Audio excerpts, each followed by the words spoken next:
সদৌ অসম ছাত্ৰ সন্থাৰ আহ্বান মনে আজি আমি বৈদ্যুতিক অঞ্চল ছাত্ৰ সন্থাই শক্তি বিভাগৰ প্ৰতিকৃতি দাহ কৰোঁ।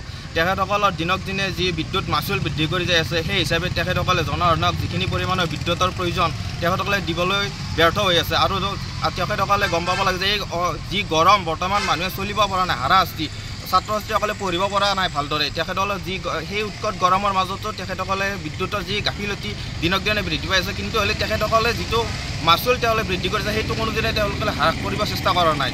আৰু তেখেতসকলে বিনামূলীয়া বিদ্যুৎ বহুত দিছে, তেখেতে সেইবাবে ধন্যবাদ। কিন্তু হ'লে বিদ্যুৎ দিলে কি হ'ব? বাকীফালে যে তেওঁলোকৰ যি বিদ্যুতৰ পৰিমাণ দিনক দিনে কমিহে যাই আছে। সাধাৰণ গছৰ পাত লৰিলে তেখেতসকলৰ বিদ্যুৎ নাইকিয়া হৈ যায়। গতিকে আমি শক্তি বিভাগক সকীয়াই দিব বিচাৰিছোঁ যে কম দিনৰ ভিতৰত আমাৰ শক্তিমন্ত্ৰী মহোদয় হস্তক্ষেপ কৰিব লাগে আৰু চৰকাৰে এই ক্ষেত্ৰত হস্তক্ষেপ কৰি যাতে সোনকালে ইয়াৰ ভাল ব্যৱস্থা লয়, এইখিনিয়ে কৈ আমি ছাত্ৰ সন্থাসকলৰ পৰা আমি তেওঁলোকক সকীয়াই দিছোঁ।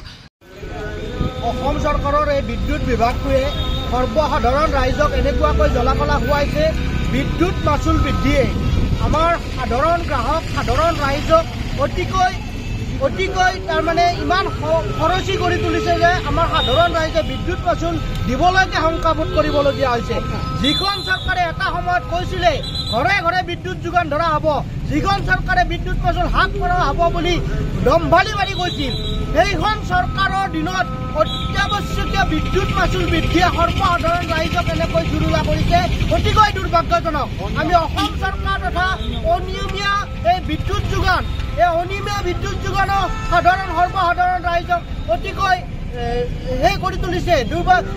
বিদ্যুৎ বিভাগটো ইমানেই ব্যৰ্থ বিভাগ, এটা অসমৰ এটা ব্যৰ্থ বিভাগ, অসম চৰকাৰৰ এটা ব্যৰ্থ বিভাগ। বিদ্যুৎ মন্ত্ৰীগৰাকীয়ে এই ক্ষেত্ৰত কোনো ধৰণৰ পদক্ষেপ নোলোৱাটো অতিকৈ দুৰ্ভাগ্যজনক।